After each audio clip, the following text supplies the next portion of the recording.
Jenny Turner with Lovejoy Real Estate. Today I'm super excited to talk to Jeremy Johansen. He is our newest agent on the team, and we're going to talk about some top tips and tricks of what you should do as a new agent in real estate. Welcome, Jeremy. Yeah, thanks. My name's Jeremy. I've been on the team for about 9 weeks now, and thanks for having me.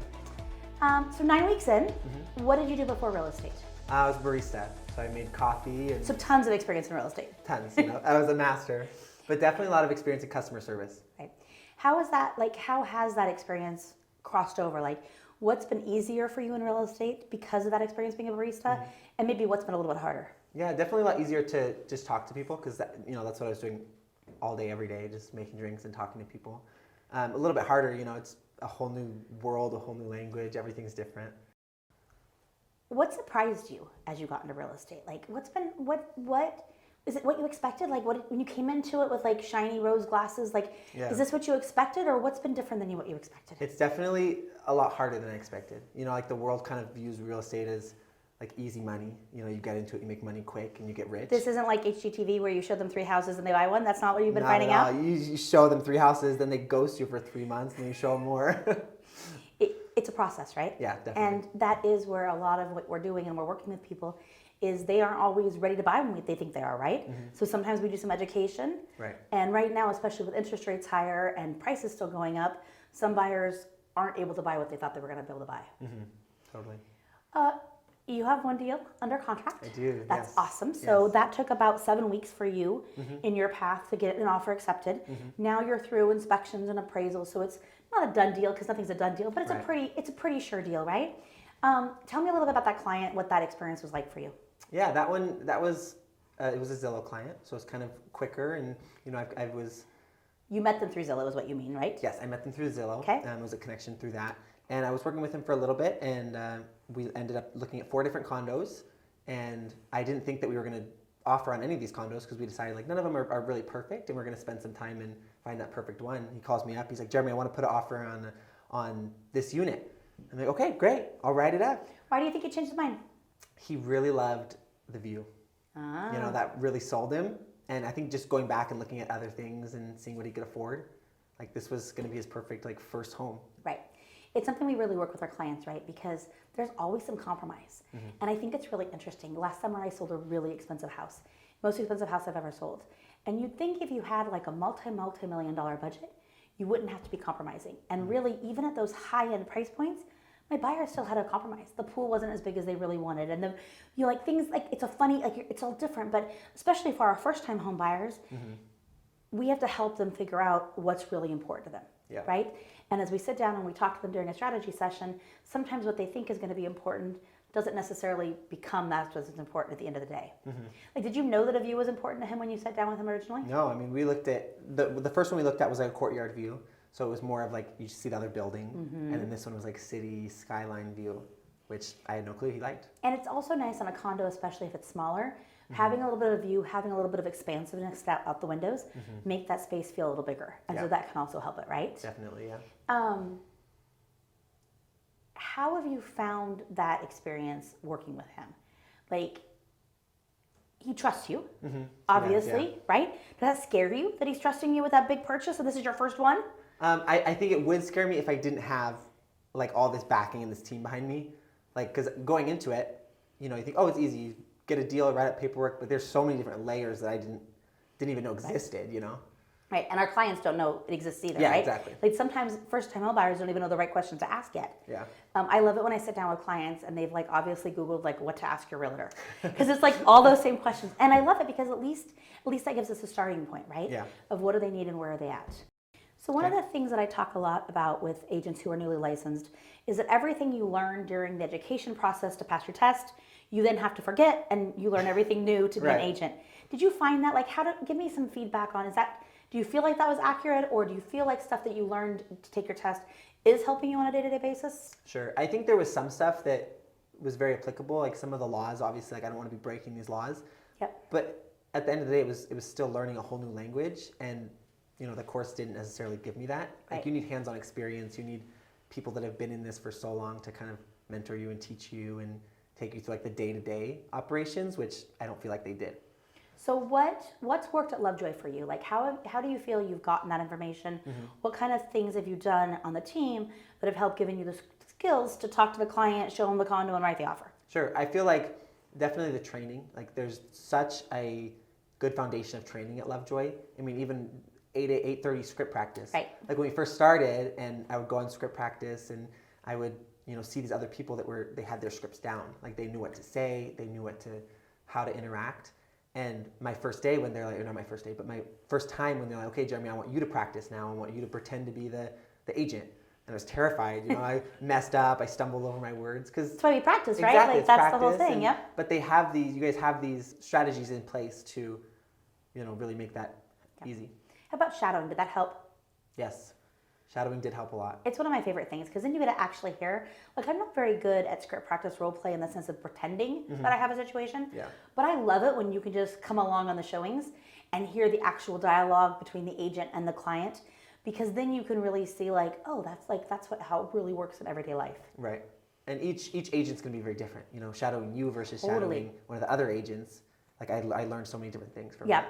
and that's what we want, right? Like other people, like Eric has a very different way of saying something than I have of saying it. Yeah. And as a new agent, it lets you, by shadowing multiple different agents, it lets you be like, oh, that's like that's very congruent to who I am. I can do that. Because we talk about scripts and we need to know what to say, but it's not like robotic scripts that you always say the exact same thing, right? Right. It's having the framework around how to talk to the clients in a way that educates them, make sure they understand what they're doing, make sure they understand the purchase contract, all of those kinds of things. Totally. You did such a good job because I remember your first practice contract, like you got everything right. And it was actually a really hard scenario that I have since taken out of the training. Yeah. Because I'm like, agents don't really, like this is like advanced 200 level, but you rocked it and you did a really good job. And I think that helps when you go to write that offer for your client the first time to have that, oh, I've already practiced this. Yes. I've already done this. Absolutely. Yeah. So your first official day at Lovejoy, no longer a barista, was April 10th. Correct. Yep. And you got an offer accepted for your client on May The 22nd. 22nd. Yep. So that's pretty fast. That's It was, yeah. definitely faster than some of the new agents who join the team are able to do it. Right. Why do you think, what was your secret sauce? Like, why do you think you were able to do it that quickly? I think it's a balance. This one was definitely like maybe I just lucked out, and got this Skill great and client. luck both work. Yep. Exactly. This great client who was really motivated and really wanted to get into his first place. But I would also, I'd be in the office. I would, put in the work, and Yep. I think it paid off. What kind of activities have you been doing in your first 60 days at Lovejoy to build that client base, right? Because obviously one deal is great, but one deal Right. is not it, right? We Right. want consistency Right. and having, 1 to 2 deals every month consistently. Right. So what other kind of things, what's really working for you? Definitely like open houses. Getting to meet so many different people that way. Yep. Open houses. And when you do an open house, are you sliding in at 12 and putting your sign up and walking out the door at 2? Or are you doing other things like door knocking and Yeah. prep ahead of time? Yeah, I mean, like the day before, usually door knock the neighborhood, meet neighbors, invite the neighbors, get there half hour or an hour early, set up all these signs, get all hot and sweaty, fix yourself up, And do it? Yeah. So talk a little bit about the marketing that's provided for you for that. So door knocker, like door flyers, all the sign, like just kind of that stuff about like what's provided so that it makes it easier for you to do an open house. Yeah, and marketing team, like they create these gorgeous flyers with my picture on them, all the information. Like I don't have to. It's like a weight off my shoulders. Right. I don't have to do any of that. Flyers with all the information.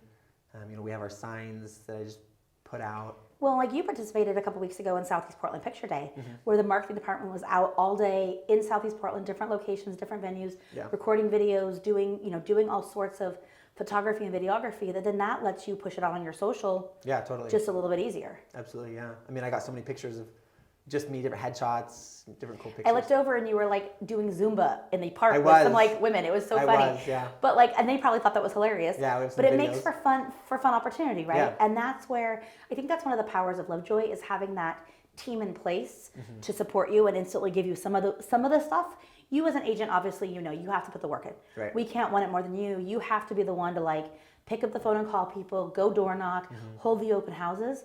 But the support structure behind you is at least here supporting it. Right, definitely. And I've seen the value in that too. I think for me, that's one of the reasons that I really love that Lovejoy is a team brokerage because it lets us give you guys all of those kinds of things. And it lets us hold you accountable. Like if you would have showed up in April and like not showed up and not come in the office and not answered the phone and not done the things, it lets us also coach you out, right? Like you have to want to show up, you have to want to do that because that's part of our culture. Right. Everybody's working full time. I just was talking to an agent and she's like, I can't join Lovejoy right now. Like I really need to work part-time somewhere. And I totally understand that. Like I get it. I understand the money part of it, right? But we can't be the best agents we could be if we're not fully focused and fully dove into it. And I always tell people when I'm talking to them, like there's two paths in real estate. And one path in real estate is a team brokerage where it's collaborative and accountability and all of those kinds of things. And then the other path is that solo agent building their own business with their own name and lights and like kind of just forging their own way. Obviously, when we sat down and talked, you decided to go the team brokerage route. Yeah. Did you consider being a solo agent? Like how did that process go in your head? Yeah, I definitely did. I think at the end of the day, it just came down to, the value that the team brings, all the stuff that I didn't know.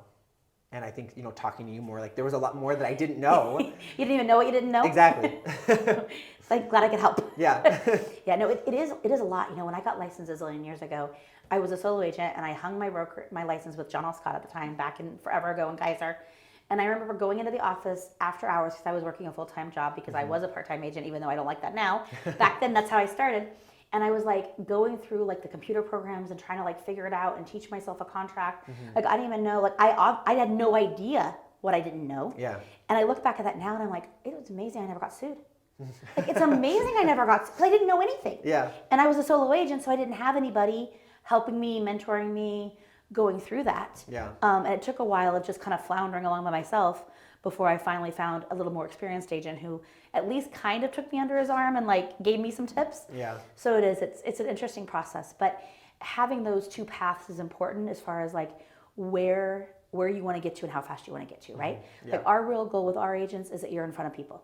So like you have to know how to write a contract, right? Right. Because you might have to write that contract at 9 o'clock at night on a Saturday night and there's no admin support. But being able to have admin support 7 days a week to help you write addendums, help you write offers, help you make showing appointments, kind of doing all those things so that you can spend your time in front of clients, that can really make you go from like 2 or 3 or 4 deals to 20 deals. Yeah. That gives that pathway there.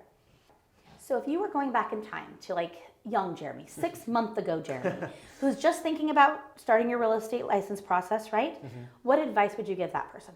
Yeah, I would say like you got to put in the work. You got to show up every day. You got like a lot of people don't treat real estate like a 9 to 5. But when you're starting, like you have to. Yep. You have to, just go as. Is it just a 9 to 5? Are you done at 5 every day? No, not at all. I was the other day, or a couple Sundays ago, it was 6 o'clock, and somebody's like, "Hey, I need you to. We want to put an offer on this house." So I'm driving, and you have to balance all that, Yep, and that was also nice that the team helped out, right? Because you were physically driving from Seattle to Portland, right. And I remember sitting at my computer, I'm like, no problem, let me look at this offer, let me help you out, right? Because it happened to be a situation where I was in front of my computer, and I think that's where we all help each other out. Like it's, hey, somebody needs help in Gresham with a showing. I have time, I can go to Gresham. Like it's that collaborativeness of a team that really does help turn the needle on that stuff. Yeah. I was talking to Chandler today in our one-on-one, and Chandler, also a newer agent, a little more experienced than you, almost 1 year on the team. Yeah. And one of his accountability things for the week was take some time off. And he phrased it a little different, but the short answer was take some time off. And I'm like, great, looking at your calendar this week, when are you planning on taking some time off? And he's like, Sunday night from 5 to 9. I'm like, Chandler, like Sunday night from 5 to 9, like that's good. I'm glad. Like you're going to a Timbers game. I'm glad that you have that blocked off as time off. Yeah. But you also have to do more than that. Because I think that's something that in real estate we do have to remember, that this is a lifestyle, right? It's a lifestyle.